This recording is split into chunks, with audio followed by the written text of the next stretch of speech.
This episode is brought to you by United Airlines. When you want to make the most of your vacation, book with United.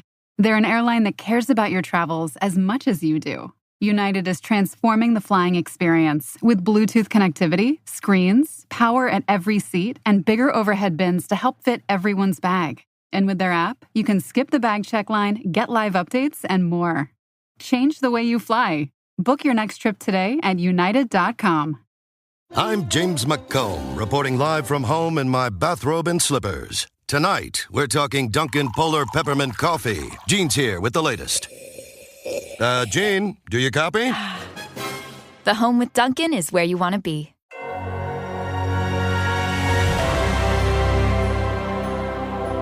For me, Christmas books were always special growing up because they were the only books that got, put away and then brought back out. And so it was this sort of yearly time capsule. And I think that's a really cool thing. My mom would box up our Christmas books, put them in storage with the ornaments and the decorations. And then at about the time when we'd get a tree, the boxes would come back out. And all these books that I loved and hadn't seen for a year, we could read them again. And that kind of connection of coming to a book on a kind of annual cadence, it made a very special relationship to those picture books.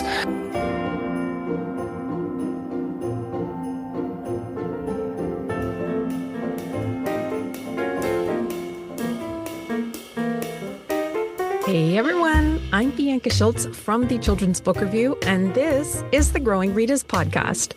Today we have a special treat for you as we dive into the world of holiday magic with award-winning author Mac Barnett. Mac has joined us to talk about his latest book, Santa's First Christmas, which is a heartwarming tale illustrated by the talented Sydney Smith. This isn't just any Christmas story. It's a fresh take on Santa Claus that shows us a side of the jolly old guy that we've never seen before.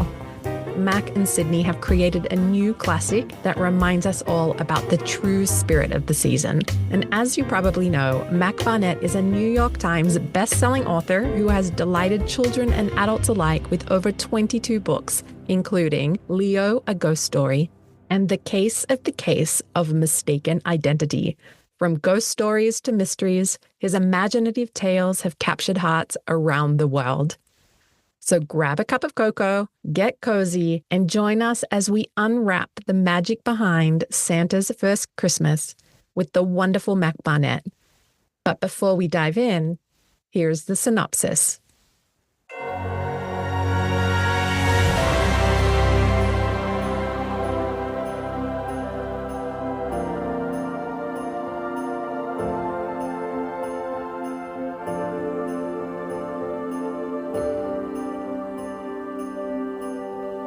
Mac Barnett and Sydney Smith team up for an unforgettable celebration of Christmas. We all know that Santa makes everyone's dreams come true every Christmas, but it turns out that he needs a little help getting into the holiday spirit himself. Instead of letting Santa get right back to work after he returns home to the North Pole on Christmas morning, his loyal elves want to make sure he experiences the same Christmas cheer he provides for others. With the perfect tree, lots of delicious treats, and of course presents, Santa experiences the magic of Christmas for the very first time. Beloved children's book creators Mac Barnett and Sydney Smith have unveiled Santa unlike ever seen before, and as a result, created a merry new Christmas classic.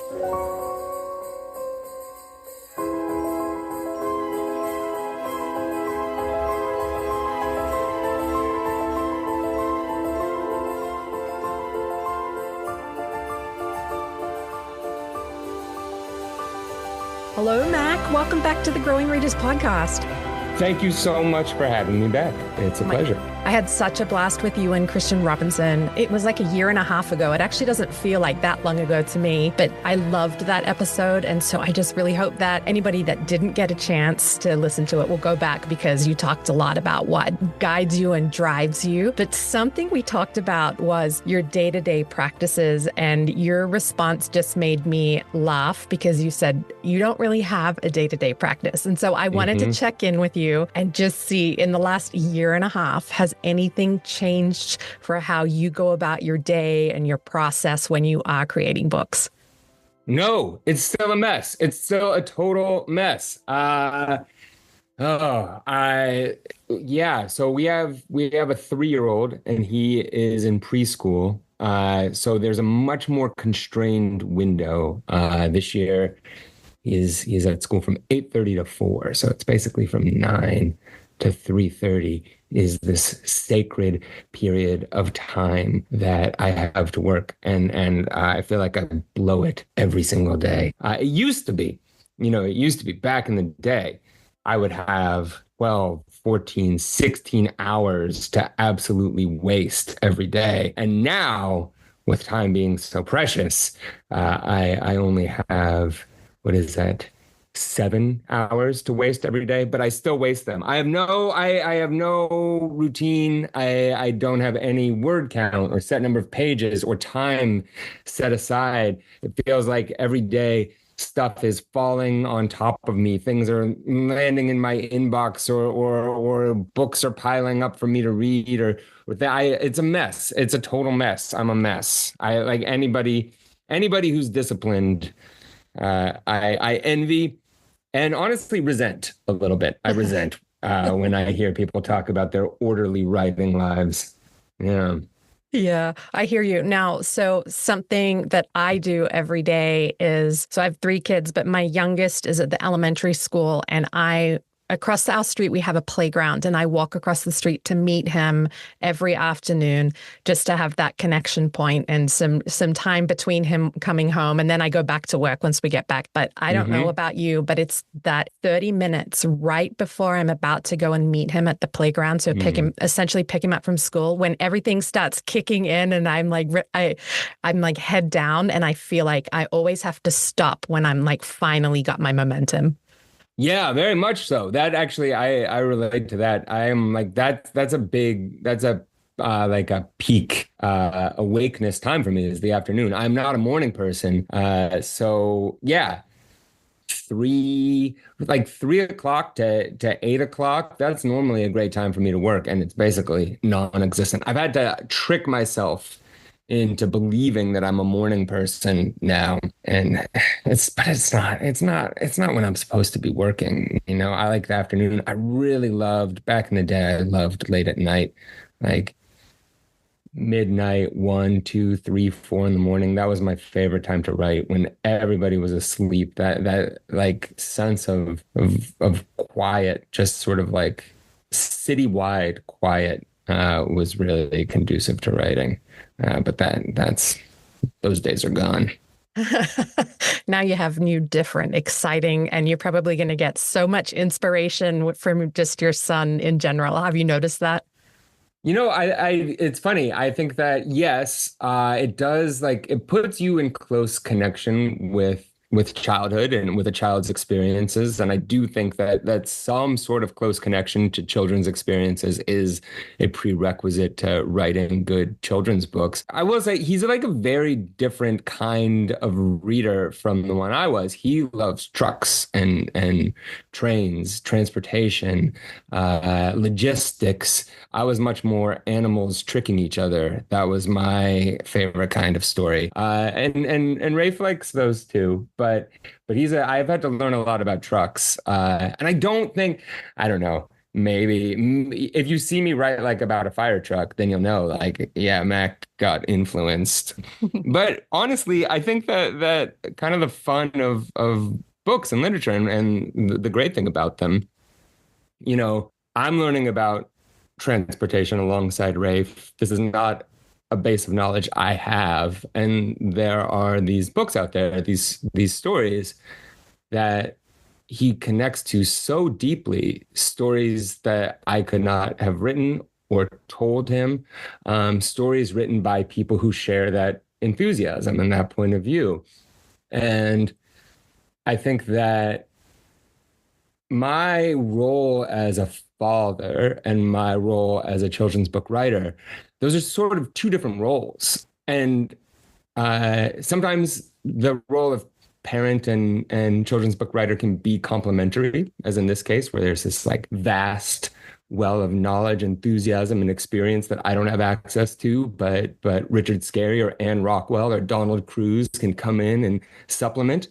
Sometimes they're in tension with each other, though, too. I think that, like, as a father, I'm always very interested in providing structure, and I do think that's important and a part of my job. As a writer, I'm particularly interested in knocking down structure and very skeptical of structure. And so in some ways, I think that my job as a writer is kind of to make my job as a father more complicated. On that sort of structure and knocking down structure, let's talk about your latest book, because you offer this brand new, fresh perspective on Santa Claus, and it's Santa experiencing Christmas for himself. Instead of the bringer of Christmas, he gets to receive Christmas. So talk about the inspiration for this new story and, like, just where did that seed of the idea come from? Well, the book is called Santa's First Christmas. And what it's about is the first time that Santa actually celebrates Christmas Day. He's so important to Christmas, but his job is done on Christmas Eve. He wraps up, and that's sort of the last we hear about Santa. And so that is sort of the initial premise of this book, that basically he works a really long day after a long season of making toys and traditionally just sleeps on the 25th. But the elves start to feel a little guilty about this and decide to throw him a Christmas celebration. They figure, like, this guy should get to celebrate. And so the way the book works, I think, is an inversion. Its structure is sort of that of a child's first Christmas and runs through lots of rituals and traditions of Christmas. And we get to see somebody experience this magic for the first time. But in this case, it's the guy we would consider to be the ultimate Christmas expert, and an adult, and a very old man.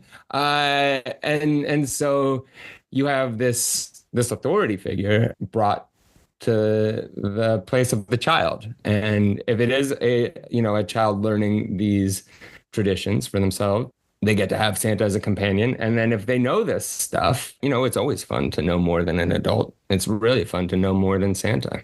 Absolutely. And so, like, when did you know this was a story that you could make into a book? Because I'm sure you have lots of ideas that maybe you noodle around, but when did you know that this was a story that could become a book?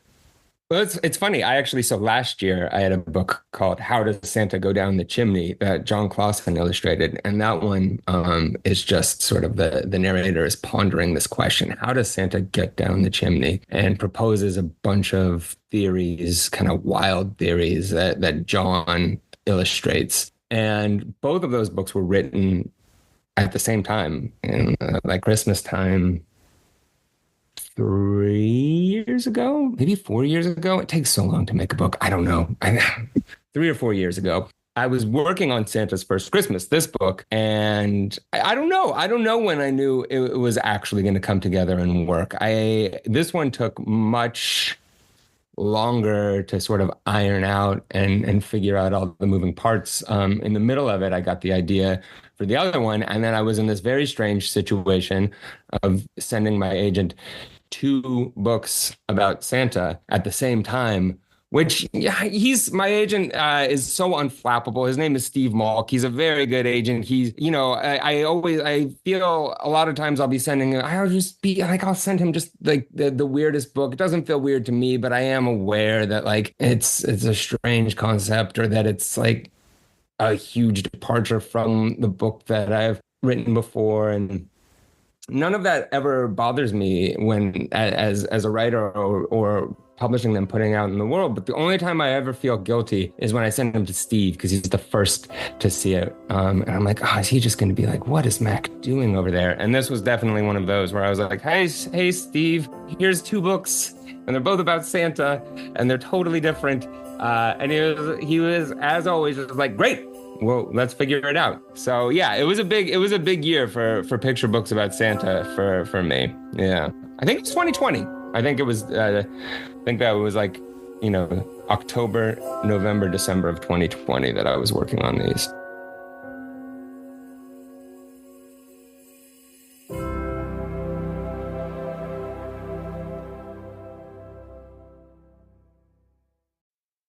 The holiday season officially starts when you get that first card in the mail. Shutterfly makes it easy to add more meaning to the everyday with hundreds of holiday card designs that can be personalized in seconds with your favorite photos from this year. Select your greeting, customize the color, and even add little extras like personalized foil to make a holiday card that really shines. Enjoy 40% off with code SMILE40 at Shutterfly.com and send something meaningful this year. See site for more details.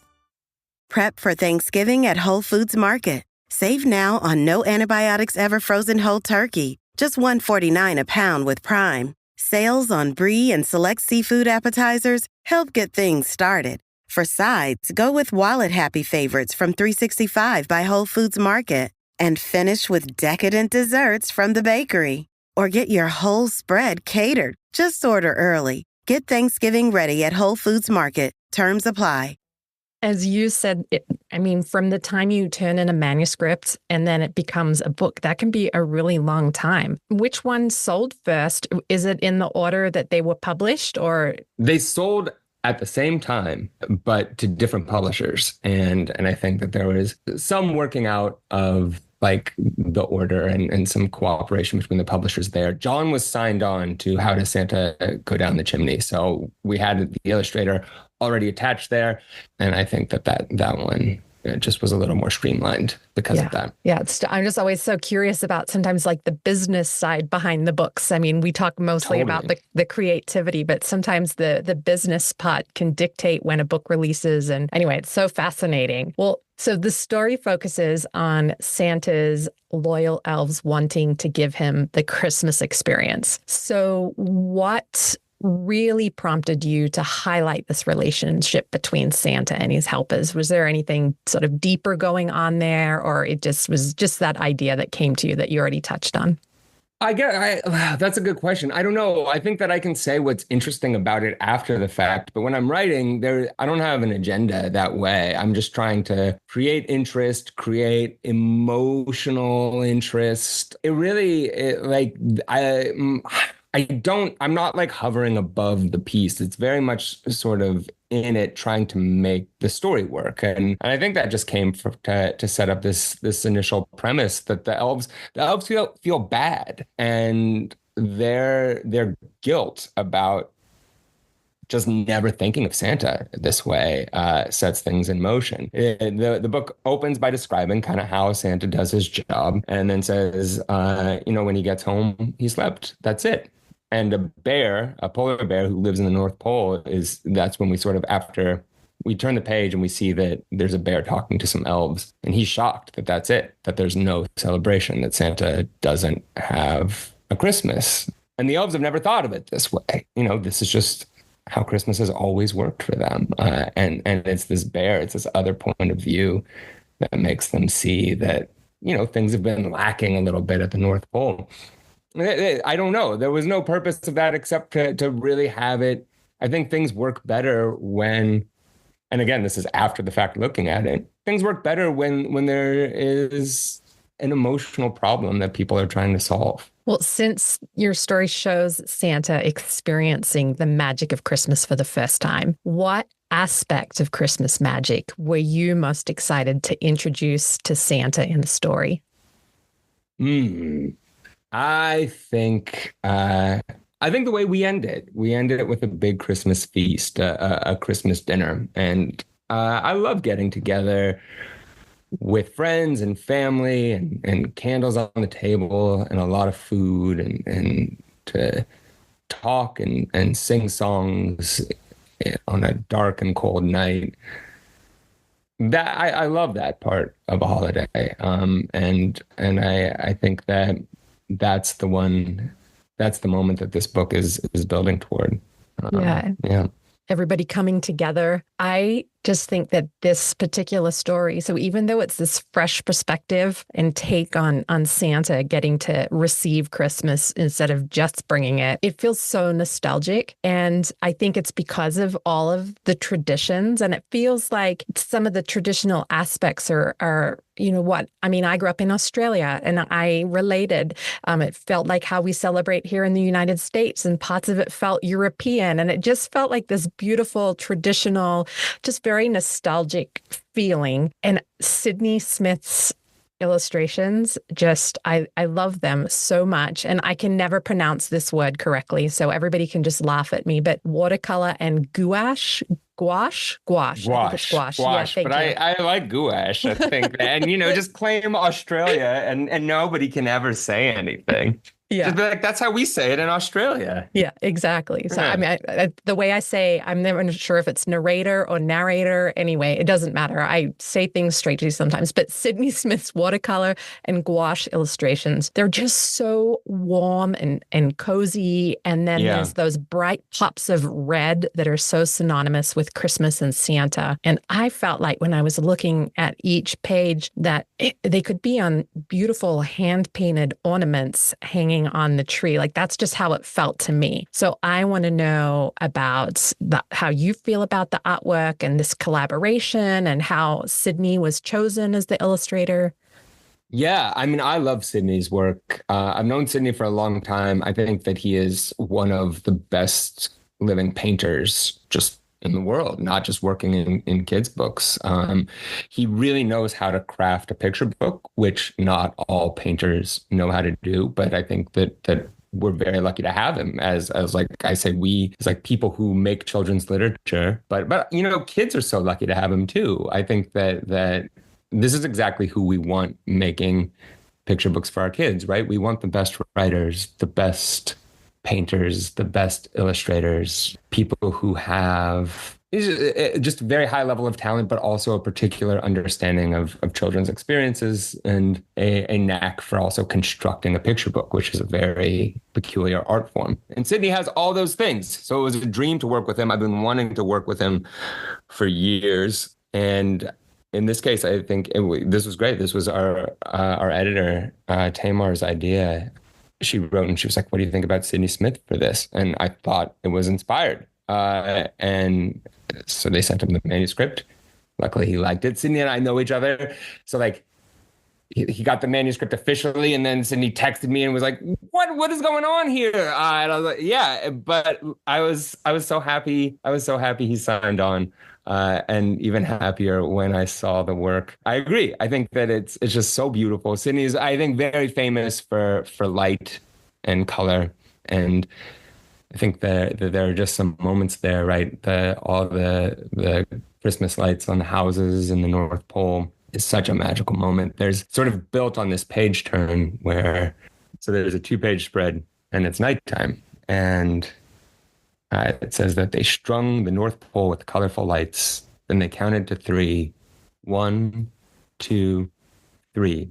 And so it's a 2-page spread and just the houses in the dark. And you're building up to that 1, 2, 3. And you turn the page and the lights go on. It's a wordless spread. Same composition. That's a lot of pressure to put on an illustration, to put on an artist, to basically, it's structured as a magic trick, right? We say like, here's this thing, count to 3, you turn the page and it's going to change. And it has to take your breath away when it happens. And he absolutely nails it. It's so beautiful. And it does feel like that moment, which is, definitely at our house, one of my favorite moments of Christmas time is when I string the lights up and then we get everybody outside to see how they actually look. Sydney can pull off all the challenges that were thrown at him by this manuscript. Some of them are technical and a lot of them are just emotional, getting to, just like you say, that feeling of warmth, of coziness, of nostalgia. Yeah, he just did such a beautiful job. Yeah, absolutely. And I mean, when you say glow, I think what can make the artwork glow is understanding how to balance the darker, richer tones so that those lighter tones can glow. And like he just nails that, like the wood cabin feeling of like the indoors and then with a candle lit or the like Christmas tree lights. I think it's just beautiful. Yeah. So one of my favorite parts of the book is Santa putting his fingers in the icing and being asked to go to another room. And sometimes when I was reading, I was even wondering if like Santa and I are the same person. Like I felt like Santa was me. And so I just loved that moment. So for me, like one of my favorite little moments was Santa putting his fingers in the icing. So you just described the lights coming on in the village. Like, is there another moment that you just feel particularly fond of or proud of? Oh, I'm glad you mentioned that one. I really like that one too, because the elves scold him. They say like, "No, we're saving those cookies for you know who." And Santa's so confused, but they just send him to the other room. And I think that moment where, I think that's the moment where this inversion that sets up the whole thing reaches its most ridiculous point, right? Like Santa, we see him, he's acting like a kid, he's eating the batter, he's eating the icing, and just like we'll say to kids, we're like, no, we're saving those cookies. But Santa's like, wait, who are you saving these for? This is my stuff. And that, I think that inversion and that we sort of pay off a couple spreads later is my favorite moment where this very simple premise now has reached this, I hope legible, but like this like kind of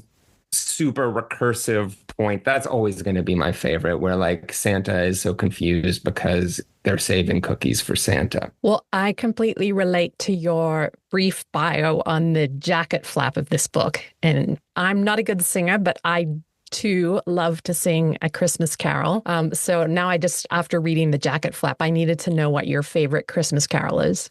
Oh, this is a good question. All right. I think my favorite Christmas Carol is probably Good King Wenceslas. I love that one. But I will say, having some caroling parties at our house, I have totally changed my opinion of the 12 Days of Christmas, which I think is one of the most hated Christmas carols because it's, like an hour and a half long. It's a terrible one to sort of listen to if you've got like the Christmas station on and that one comes on. It's pretty brutal, but as a sing-along, it is so great. And so that there's been a huge change that has gone from the absolute bottom to near the top for me, but nothing is ever going to unseat Good King Wenceslas.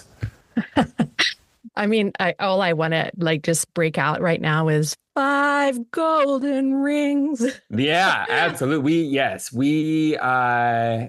We normally, when we have a Christmas party, we divvy it up so everybody gets one of those, and 5 golden rings is a very whoever draws the 5. Yeah, it's very lucky. Yeah, absolutely. Because it's like that. Yeah. It's that pinnacle moment too, where like it's just the whole cadence just slows down for that moment. I love that. I like to do an operatic version normally, but well, oh yeah. While the book only mentions that Santa and the elves sang carols through the night, which Christmas carol do you think would be Santa's favorite? Oh, what is going to be Santa's favorite? That's a good question. I'm honestly, and this is like not just a cop out, I can't speak for Santa. I don't know. This is a guy I have a lot of reverence for. Not a lot of reference for. I have a lot of reverence for this guy. To say I don't know. What do you think? I'm gonna make you do this. I don't know what Santa likes. I'm just gonna go with Jingle Bells. I don't know. All right. Just like It's very vanilla. Very vanilla. Well, Mac, your story presents Santa in a vulnerable light, experiencing something new and emphasizes the importance of taking time to enjoy the holiday. So how do you hope that this portrayal might resonate with not just the kids, but the adults too?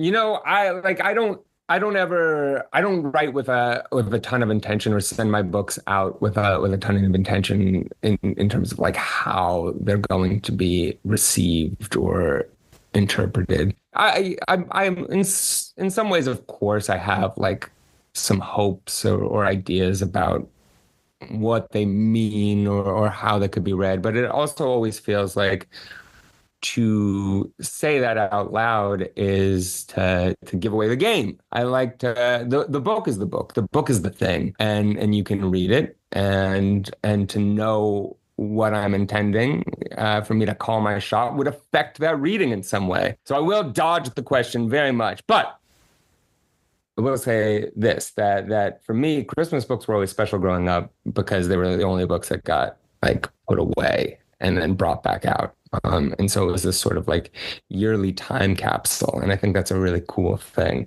My mom would box up our Christmas books, put them in storage with the ornaments and the decorations.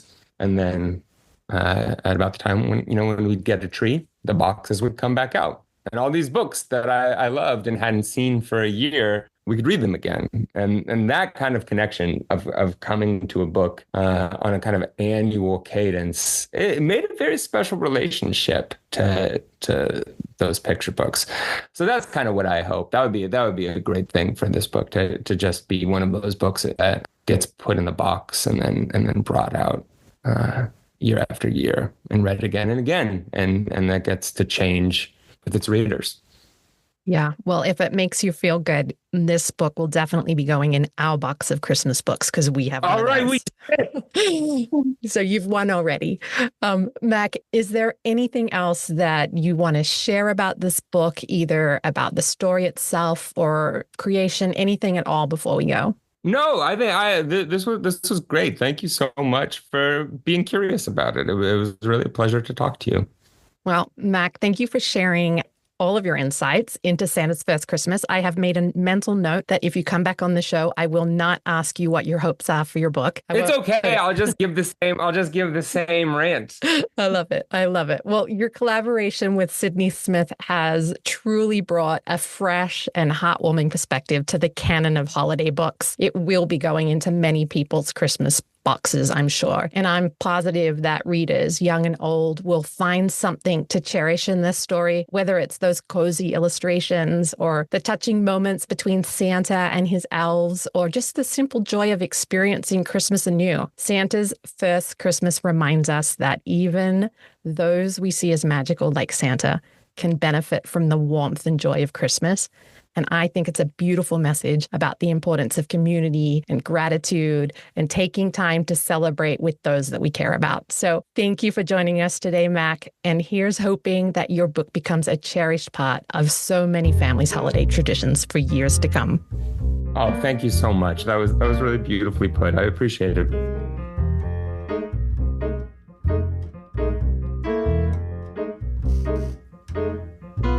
Thank you so much for joining us on this quest for growing readers. Be sure to check out our show notes. You'll find links to order copies of Mac Barnett's Santa's First Christmas, beautifully illustrated by Sydney Smith. For more information about Mac Barnett and his books, visit macbarnett.com. And remember, if you love listening to the Growing Readers podcast, you can hear it on Apple Podcasts, Spotify, or anywhere else you enjoy listening. Be sure to follow and subscribe to the show on your favorite podcast platform to get new episodes as soon as they launch. If you're enjoying our book chats, please leave us a review. And while you're at it, grab your phone, text a friend, and tell them to come and have a listen. The Growing Readers podcast is a production of the Children's Book Review. To find more heartwarming holiday books just like Santa's First Christmas, I hope you'll visit us at thechildrensbookreview.com.